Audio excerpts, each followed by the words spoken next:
Hill's Think and Grow Rich, a book everybody should read before they die, so hopefully earlier. It's a group of individuals that are highly skilled that meet daily or weekly, whatever, we do it daily. They're all skilled in a certain subject. They come together under one goal, one purpose, one banner. Okay, that's a mastermind. And council is the people that get together and have voting rights on groups. Okay, this is IMC Nation, and welcome. And we're going to get started today.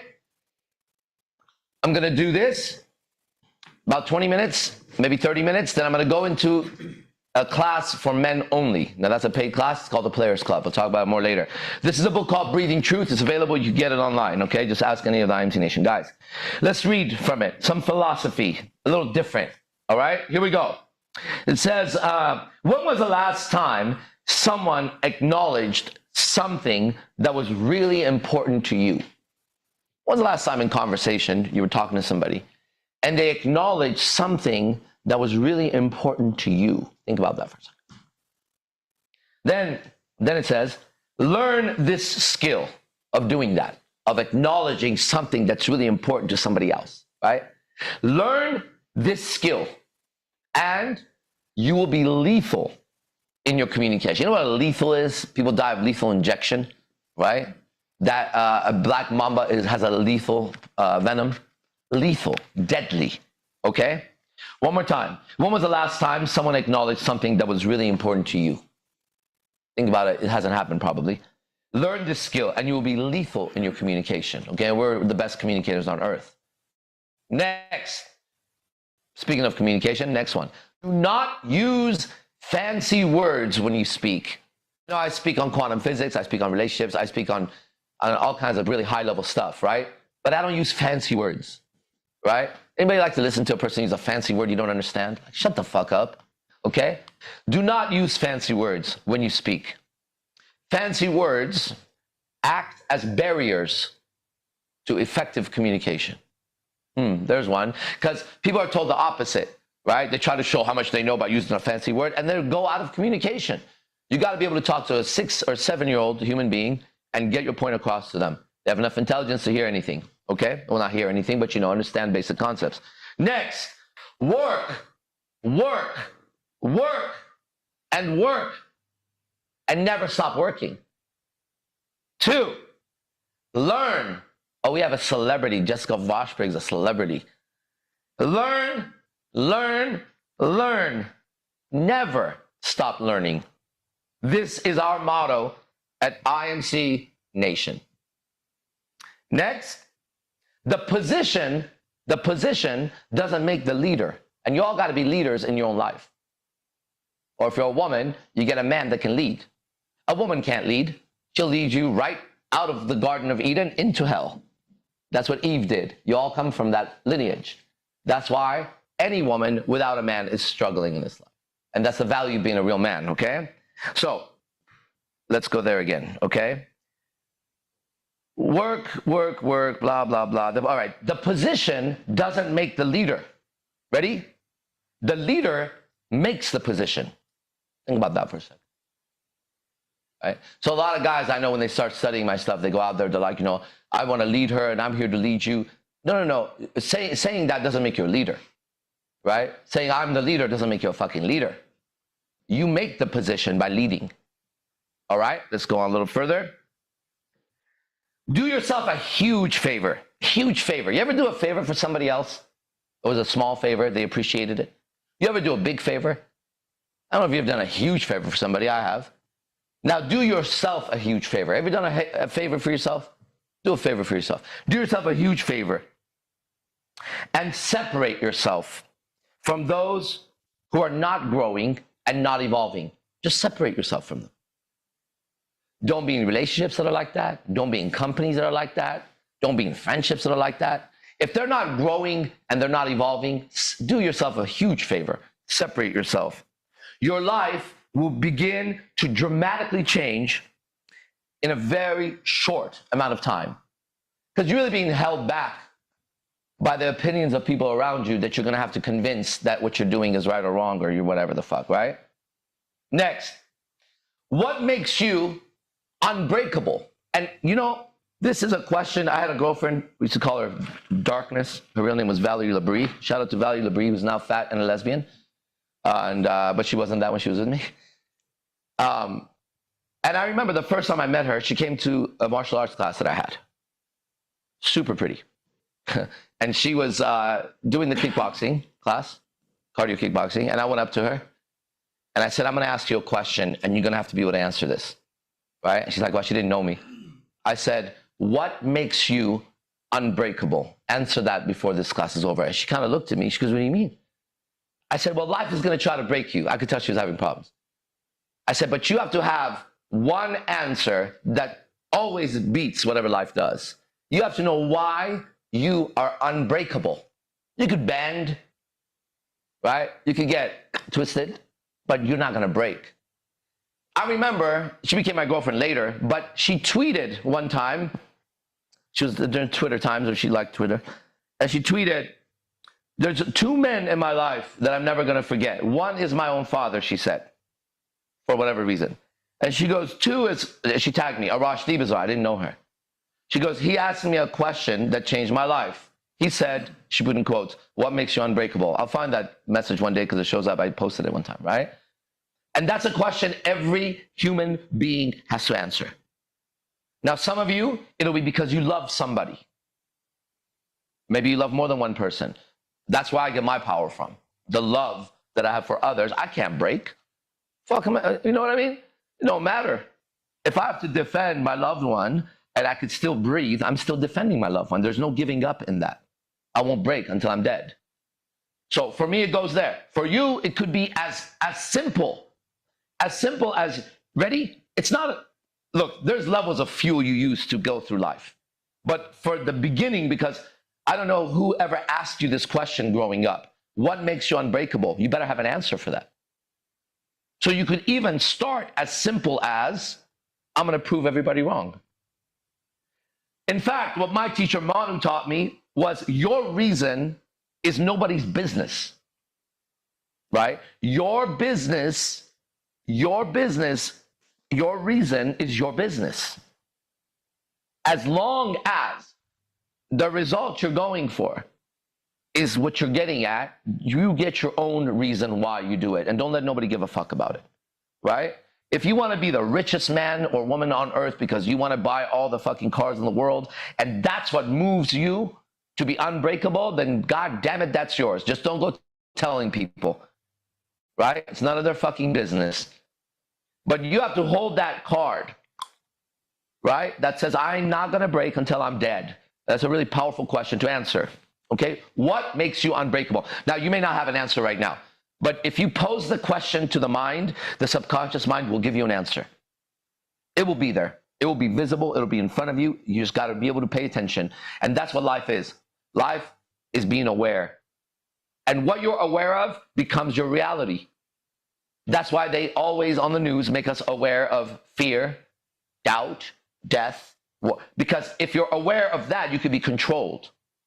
Any man or woman who's in fear will be controlled, will be controlled.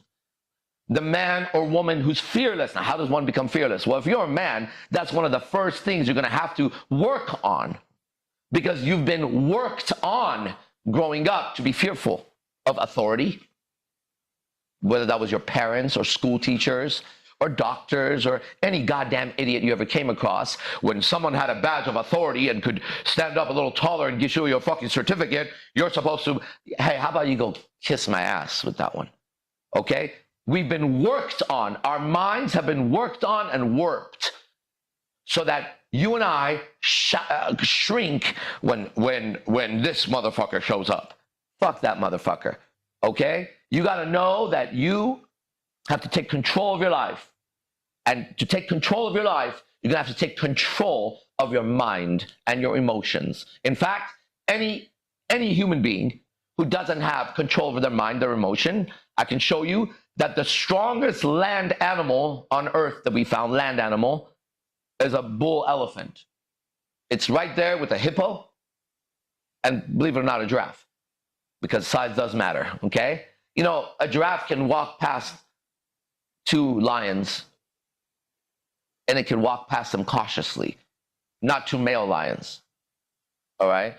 Definitely it could walk past one lion, female, maybe even male. But watch out for that male lion. He's got that spirit. He'll just go for you. Okay? But the thing is, one of the strongest land animals is, if not the strongest, is an elephant. And I'm going to tell you how I know that. I actually know that through the tradition of yoga, Maharishi Mahesh Yogi. And he knows that through Patanjali. Look up that name. Patanjali is the guy who, the Naga, the half snake, half humans, taught him yoga and showed him how to do yoga in a very particular way. And it's from Patanjali, if you read the sutras, right, which is formulas, that the strength of the elephant is called upon by a yogi. So the strongest, the most powerful land animal that can simply, I'm going to give you some stats of an elephant. You see a big Nile crocodile? An elephant can crush it stepping on it, like this. Or using his dome, his head, break it. Or go on his knees and do this to it. And then if it has tusks, forget about it, right? So an elephant can crush an alligator. An elephant can go head to head with the biggest white rhinoceros you've ever seen, which is the biggest rhinoceros there is, and flip that fucker around. An elephant is one of the only animals that can walk through the jungle and uproot a tree by boom, boom. Two male bull elephants can bring down like no problem. But one elephant can, if the tree is a little thin, it just, or break it down. It can walk and break the trees. That's how powerful that fucking animal is. However, it can't control his mind and emotions. So we make that elephant stand on his legs and wear a tutu and spin around and paint. And people show up to, look at that stupid animal. Because we control its mind and emotions through stimulus, response. Stimulus, response. It can't think for itself. In fact, one of the most fascinating stories about elephants in circus, I'm fascinated by both, is that they get a baby elephant and they tie a big chain on the baby elephant. And the baby elephant tries to get away. Doesn't know, just kind of tries to walk around. And it's too weak for that giant chain as a baby. Every day they chain this baby elephant. Now, at some point, the elephant is so big that it could just do this and the chain will break. However, they use the same chain on a grown elephant that they would use on a baby. And the elephant is convinced of something. It knows reality. It knows physics. It knows that as long as there's a chain like that around his leg, he can't move. So he doesn't go any further. That's amazing. Then if you go on YouTube, maybe, because I've seen it on Instagram, put up, I don't know what you would put up, but it's on Instagram, okay? And it says the power of the mind. And it's a horse. And a lady walks up to the horse, right, without anything in her hand. And she does this on the horse's neck, like she's tying something. Have you guys seen this one? And she doesn't tie anything. She just goes like that, as if she is, grabs an imaginary leash and walks. And you see the fucking horse be led. Same thing. So the first thing to gain control over your existence, because you exist, you're real, is to get some control over this fucking mind and emotion. Now, how you do that is booby-trapped. You know how I know? Have you talked to your neighbors? Have you gone out to the grocery store? Have you talked to your fake friends and fake family? Have you noticed that they're out of control? They're a ticking time bomb. Have you noticed one text, one bad conversation can break a relationship of 7 years, 10 years, 15 years? That's how solid your relationships are. They're as good as sandcastles. What did you say about that quote? Made of sand, drift into the sea eventually. Castles made of sand, drift into the sea eventually. Without a doubt. Remember the story of the three little piggies? They built three houses. One took its time and built a brick one. One did sticks, and the other one did a fast job. The big bad wolf came, blew the first one down, broke the second one down, and they all ran into the house with the bricks, and they couldn't do anything to it. There's more to the story if you watch Looney Tunes. The one with the brick eventually had Elmer Fudd in there. He's a character from Looney Tunes. And Elmer Fudd had a gun. And when the wolf knocked, Elmer Fudd opened the curtain and put the gun out. I said, who is it? And the wolf said, oh, jumped the other way. Door opened, Elmer Fudd ran after the wolf and shot it. Yeah, that's the rest of the IMC story. We just put Elmer Fudd in there. We make friends, right? We make friends. That's IMC Nation, integrated. So it's so important that if I ever studied any subject, and I do, I'm studying martial arts again, the first thing I look at is the mental state and emotional condition of the person teaching me, right? I walk into a brand new martial arts academy. They don't know who I am. This is real. This happened. And there's a lot of tough people. There's weak people. There's children. There's women. It's a whole fucking thing going on. And first thing is what? Everyone, it's a vibe check. And you read everybody. You read their vibes. You read their body language. You read the way they look at you. Then you go in. Now I have to meet the instructor. This is a vital moment. Why? Well, outside the greeting, I want to pay attention to this instructor's mindset. How he presents the information, how he corrects the information, if he's showing off or not, if he feels confident in what he's teaching or not. Does he demonstrate the move? Is he walking around like his attention is somewhere else, or is he in it? Like all these things I'm not even worried about anything else yet. Because if he's lacking any of these, then I won't be able to receive the information from that guy. He won't be able to deliver it. First thing is the state of mind. Is he into it? Is this a job or is this a passion? Right? By the way, I got positive marks on where I went from the guy that was teaching. There's more than one instructor. But I immediately liked his vibe, then in the class and after the class. And okay, let me say this. One of the guys over there has a great character. And I would like to be his friend. And the thing is, I always want to learn from a friend.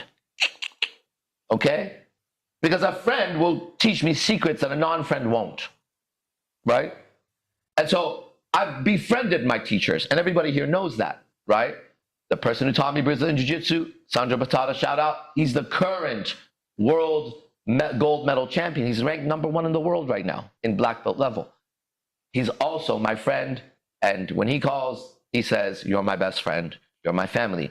So he will share secrets with his best friend and his family that he won't share with others. Mystery, the person who taught me social dynamics, also Hypnotica, I talked to him last night. All the masters before me, I befriended them.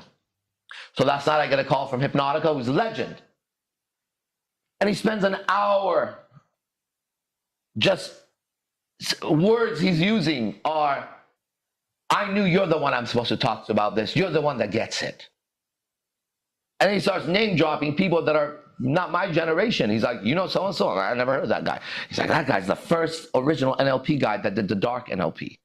Oh yeah, he's my friend. And I was telling him blah, blah, blah, blah. I'm like, damn, okay, that's cool. Right? Tell me something that you would tell your friend with that private conversation you had. In an hour conversation, I leveled up so much in my business and in my personal life, and everybody saw it.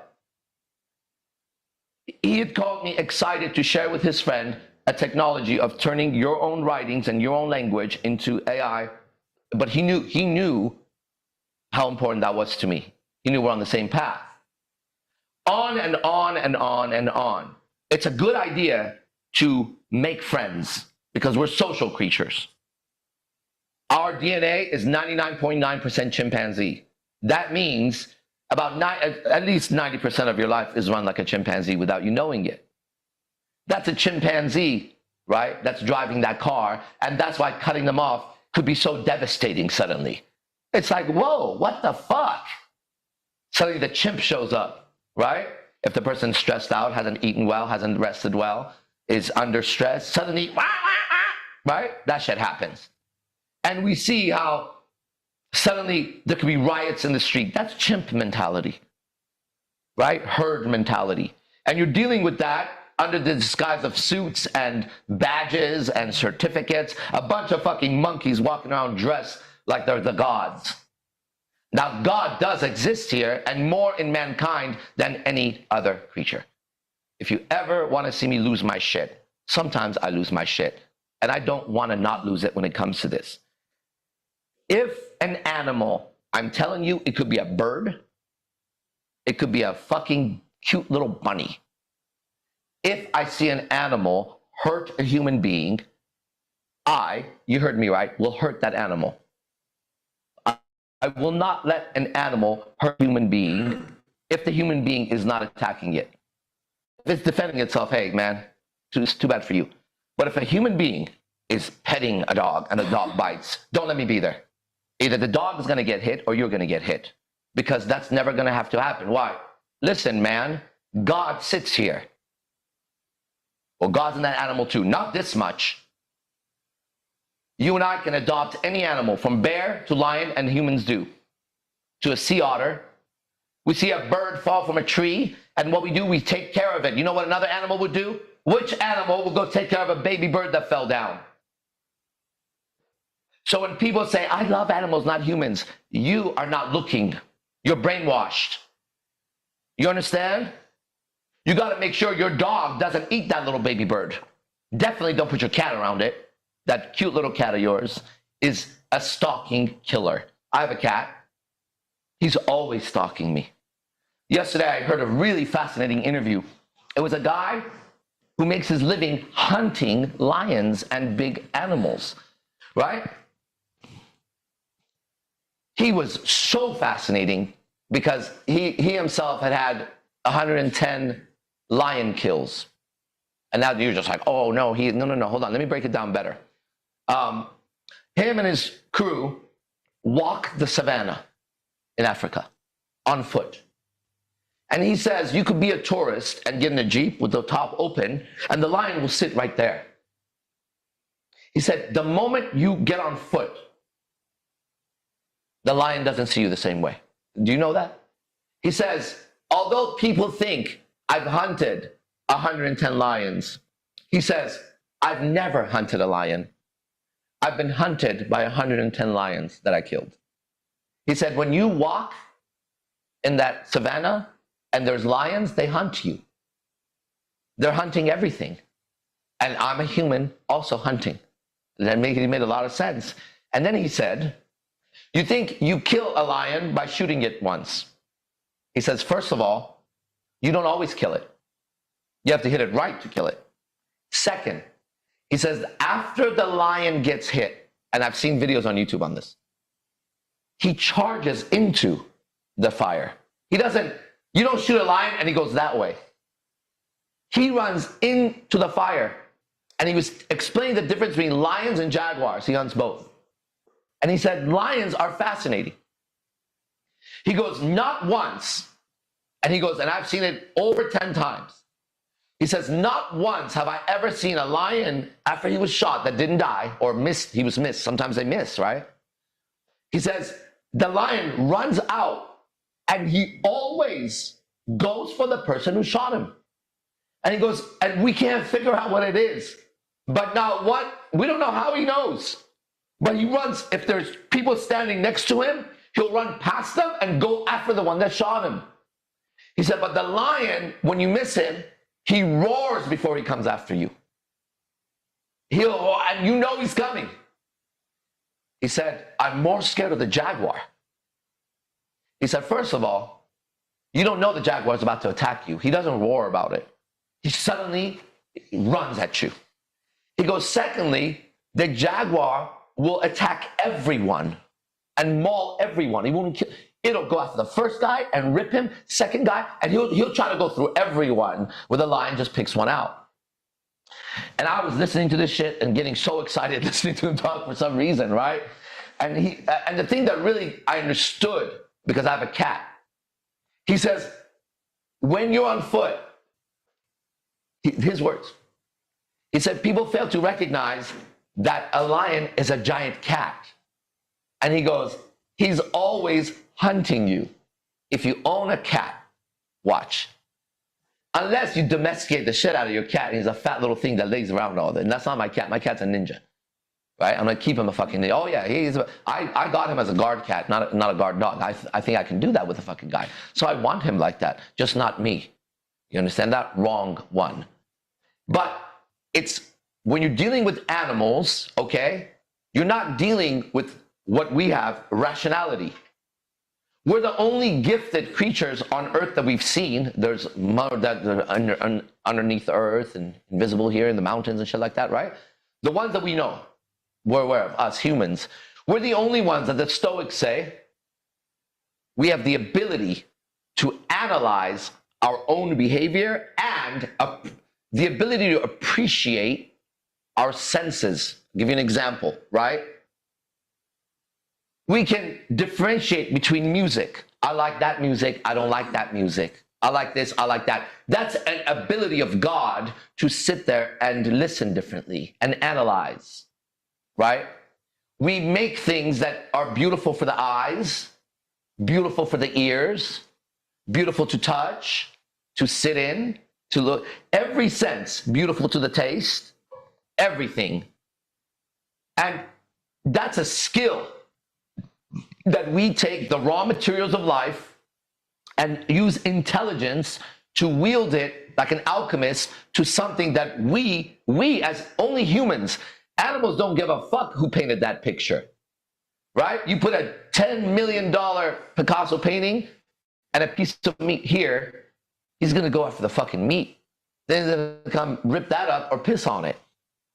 He don't give a fuck. He cannot see value in concepts and ideas. That's where we are. You see the difference? And when you know that, you stop acting so animalistic. But you have to recognize your body is 99% chimpanzee. So it's kind of like the proper way to treat your body is as if you have a pet that sleeps in the bed with you, gets in the shower with you, eats with you. But it has its own cravings, its own desires, its own reactivity to life, right? And the people we don't trust, the people that are locked up forever, are the people who couldn't control that urge suddenly. Whether that was a rapist, a murderer, or whatever the fuck. If they're righteously in jail, they haven't been framed, then what we have is somebody who gave in to an instinct in one moment, maybe regretted it later. That's what alcohol does. And that's the reason why men want women to drink, so that she can't stay aware of his manipulative techniques to get her to have sex with him. That is why guys want you to drink. You understand that? There's no other reason. They just want you to be looser and easier for sex. Now, if a man loves a woman or cares about her, I can't imagine that being the strategy he would use. You understand that? That's just weird as fuck. In fact, the opposite strategy would probably be used, like, hey, don't drink so much, right? So I'm showing you that right underneath that, it's called a social veneer, social mask, veneers on your teeth, social veneer. Right behind it is a ruthless animal pretending. If he has not worked on himself. Now, every man sitting around me knows something about every other man in the world. That he is a predator of women. Yes or no, guys? Yep, yes. Did you hear that? These are honest, righteous men. They're my friends. They've earned my friendship. I've earned theirs. We live together. We've been around each other for years. We have the same purpose, same goals, whatever, right? We know something about every single man. Guys, would you agree that a security guy, when you walk into a building, if he's a man between the age of, let's say, 16 and the age of 80, 90, is a potential female predator, yes or no? Yes. At a very high level. Mm-hmm. That he is withholding some real animalistic urges to walk up to her and touch her butt, grab her titty, do some kind of sexual thing to her. Isn't that true? Yep. You girls need to know that. Okay? You girls need to know this. And every man up there would agree. If any of them disagree, they're lying, and I can show you a serial killer right behind that one. Okay? I'm willing to be challenged by any man on this subject. Okay? And I'm going to show everyone how close you are to being a murderer or a rapist. Okay? Because the truth is the truth. This is why we don't trust our loved ones, our women, around men we don't know. It's like putting you with a tiger or a lion, hyena, right? And if there is no consequences, like the movie The Purge is a good example, okay? That's kind of what will happen. So you have to protect your children, starting with children and women. You don't have to protect the men, okay? Men must find other men to band up with and protect themselves and their families. And this IMC Nation, we have a claim, we have a dominion in the world. We have a flag that nobody can put what we put. We've gone to the moon and put it there. Nobody else has been there yet. is called relationships between men and women. This has been my gift and my obsession for a long time. I have great relationships, the best, multiple relationships. And not just with my girlfriends, but with my family, my friends, even my enemies. My enemies love me. It's incredible. They admire me. They respect me. They watch me on Instagram still. You know, if you watch someone's story, you could watch to see who watched your story. So they're either really stupid or they're trying to tell me something, right? How dumb are these people? Okay, so relationships is where we shine, right? And you can't have a good relationship with another human being unless you recognize two things. One, they have a mind just like yours that's crazy. No matter what they act like, no matter how shiny they look. Last time we went to a strip club, there's the bouncers. How many of you guys would trust any of those bouncers with your girl? 0. Oh, what?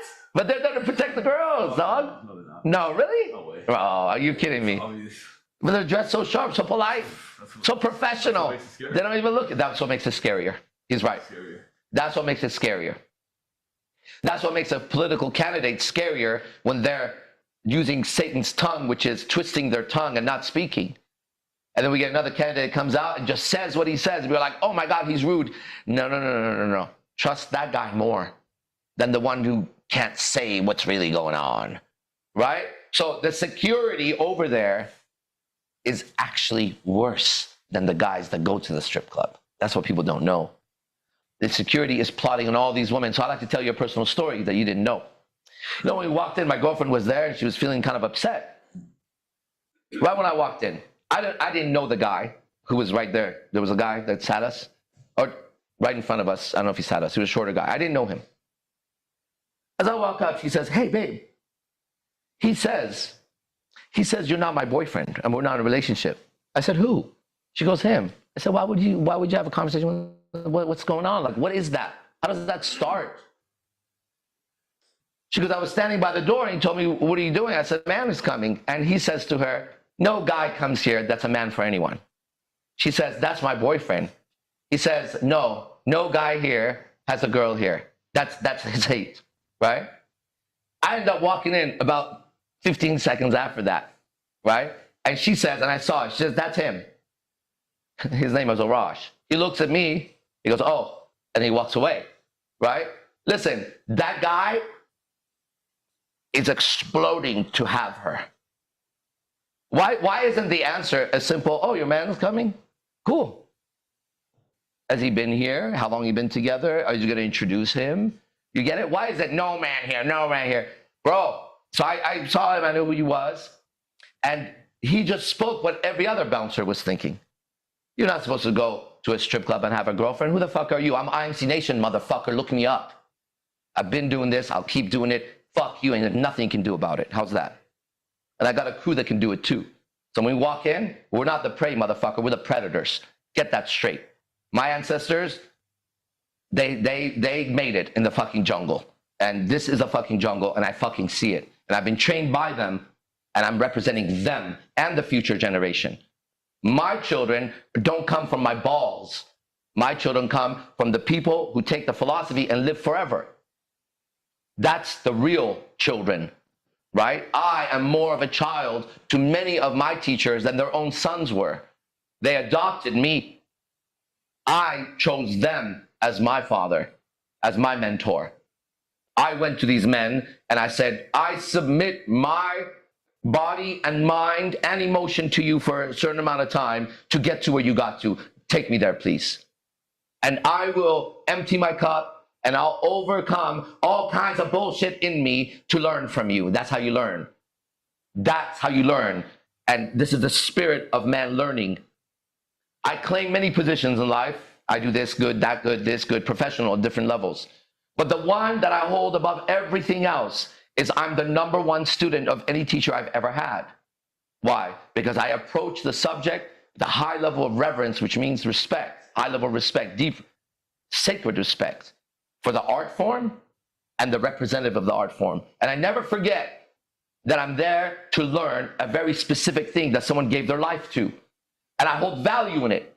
You don't find me engaged in any activity that doesn't feed my soul. That's just what it is. And just like we read yesterday in this book, you're always going to get better at what you're doing if you keep doing it. You're going to get better at whatever it is. You could suck at it today, you'll be better tomorrow because you have information you can use to better yourself. Now, if you're doing something like martial arts, we're all martial artists here, you're going to have to overcome soreness. Today, I didn't do any physical activity in the morning. Normally, it's my push-ups, and my arms feel like they're going to break. Too much yesterday, too fast, right? Good. Today, what needs to happen? Other things need to happen. But I stay on my GPS, where I'm going, right? It's a recovery day. To what? To go again. This is how you live your life, and you do it successfully. You realize that you, today, need to work on you and your mind and your emotions. You have to get control of this stupid fucking animal that has destroyed your life so many times. You yourself have destroyed many relationships because I have. I won't anymore. I haven't in a while, okay? But I had to make all those mistakes and then go back and look in the mirror again and go, what the fuck, right? Why are you acting like that? What's wrong with you? Why are you working so hard just to destroy something in your life? What's this weird self-sabotage that's taking place, right? Do you start a relationship to end it? 3 years later, 5 years later, you want to invest all that into some bullshit? Or do you want to keep it going and just keep building on it and building on it and building on it and building on it like a business? Anything you do. So all of this, well, all of this works. And all of that is useless. Go ahead with your whatever the fucking thing you're doing to get yourself out of a condition. Have you noticed you're still in the condition? Now, maybe you improve a little bit of your body. I'm not going for that. I'm going for this. Get yourself to a point where you could go through your day, and when you interact with the universe and you act with the world, you feel good. Not because you lied to yourself, but because people can measure the results. You have great relationships. I was talking to an my ex-girlfriend was there last night too. So after my girlfriend left, I spoke to my ex-girlfriend. And I love her because I never get with a girl I don't love. That's kind of weird, right? And real love doesn't go away at all, right? Like, it just doesn't go away. If you had a dog and you loved and your dog ran away, would you stop loving the dog? No. Okay, you might ask yourself, did I leave the yard open? Right? Right? But if you treated the dog righteously and everything was great, and one day your dog ran away, and every time you bought it, it ran away, you'd be like, oh, fuck you, but I love you, but fuck you. Right? What you got going on? Whose dog are you anyways? Okay? But the love doesn't go away. So, but when I was talking to her, this is related to what I was saying. The girlfriend. When I was talking to the girlfriend, then when I was talking to the ex, I told her, I said, listen, the love I have for you doesn't change. Okay? However, it's clear to me that you absolutely have zero trust in the world. Not even 1 ounce of trust. She was listening intently and nodding. I said, there's no way I could have a relationship with someone who doesn't even think trust exists. Right? I said, we can be friends until you learn how to trust. Then we could be in a relationship. Other than that, nothing changes here. You're still my friend. You want to hang out. You want to come. I'm your friend, but we're not in a relationship. Why? Because I can't be in a relationship that somebody doesn't trust. It's not a real relationship yet. However, I can do whatever I need to do. She still won't trust me because trust is in there, not in here. So that's where the frustration of somebody who doesn't see this, doesn't get the body language, doesn't get the syntax, which is the way someone speaks, the grammar, that this person has no trust. And I've been with her. I was with her for a month, a very short relationship. But how can you be with someone that doesn't trust you? Trust is made bigger over time, but you have to believe that it exists. You have to believe that love exists. There's people walking this world now that literally believe there's no such thing as love anymore. It's not a real concept anymore. Well, I cannot be around those people. I can be around them. I can operate around any creature, but it's not someone I'm going to go love because they can't see the love. My love would seem like a manipulation or a weakness even. It's happened. That's where a lot of guys fail. You show love to a girl, she says weakness. Okay. I'm not going to change what I'm doing. We're just not going to be together because there's somebody else who can receive love. Now, maybe you didn't have the privilege I did. God didn't put me into a very monetary rich family. God didn't put me in a family that provided me with all that stuff, but it did provide me with love from mom and dad, and still does, and discipline. So it's kind of like I grew up with that. I was born in it, raised in it. You know, you merely adopted it. But Batman adopted the darkness, and look at how dope he is. So at some point, you have to adopt love. Honestly. You at some point have to adopt truth and kindness and all the things that you did not have. That's why there's such thing as adoption. Now, I had the privilege of learning under some of the greatest men that have ever lived in our time. I'd like to name some of them. Shout out to Grandmaster Ernie Reyes, who's still alive. Listen, I was so envious and jealous of my own friends. One of their names was Ernie Reyes Jr. Remember Master Ernie Reyes? My master in martial arts? He had a son he had named after himself, Ernie Reyes Jr., his oldest son. Then his other son was Lee Reyes. They were both my friends, and my age was in the middle of both. One was younger than me, one was older than me, but I was right here. Now, ready? Every day at some point, I went to their house. At some point, every weekend, I was at their house. At some point, every night, I was eating dinner over there. I became an adopted son, but I wanted to be adopted by them. And I learned the martial arts culture through that man. Honor, loyalty, family, respect, bravery. Oh, that's the last one. I missed one. Okay, so I loved hearing his stories.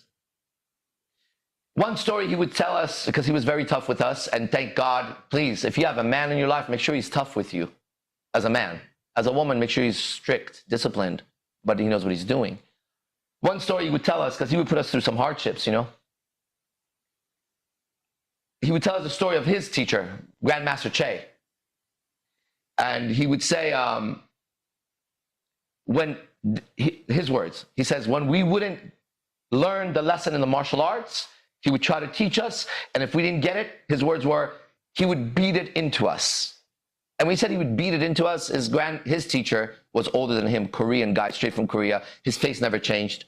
You ever seen a Korean old man's face that looks the same age forever? Right? He's just like no wrinkles. He's like 400 years old, right? And he always wears a fucking suit. He's skinny. He never gains weight. And he always looks strict as fuck. That was Grandmaster Che, right? I met him a few times. And I loved hearing him say that he would beat it into us. Like, oh man, that's cool, right? Well, I'm a guy.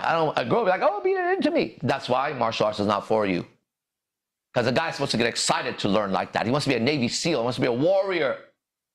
But I'm letting you know that even though I was born into a family of love, I was not born into a family of warriors. So I went to Ernie Reyes. As that was happening, the Gracie family from Brazil arrived to the United States during UFC. And for the first time, I saw a family that was tougher than the family I had put myself in, Ernie Reyes. We were the kings at that point until the Gracies showed up. Oh, damn. I became obsessed with being adopted by them. So at 21, I think, nah, fuck 21. What the fuck am I saying? 2001, whatever the fuck age I am at that point, okay? 21 years ago is what it was, okay? So around 26, 27, where the fuck it was, I go brand new to a brand new clan, the Gracie clan. And Batata and Half Gracie, I get myself adopted in that family, right? And then I get the tattoo of the Gracie family, but I put myself in a place to be adopted by these warriors. Then I found myself in gang culture, but later on in life. Never joined a gang, but deeply immersed with people who were in it. Next thing you know, I'm adopted by them because these were warriors to me. Street warriors, martial arts warriors, stand up ground everywhere. I'm letting you know that because one of the greatest privileges I have is I'm a better son than all those sons I said to all those people. So if you grew up without it, you can adopt it and make it even better than the people that grew up in it. It's better for you, trust me. You can adopt it and always have a respect of, damn, if it wasn't for them, I would never be a warrior that I am. Okay? So this becomes your job to work on yourself and get to a point where you could do this. Now, next class, we're going to go into Players Club. I'm going to teach men how to attract, seduce, and make a beautiful woman fall in love with you. That's what I'm going to teach, okay? If you want to be there, there's a link. See you in the next class. Os.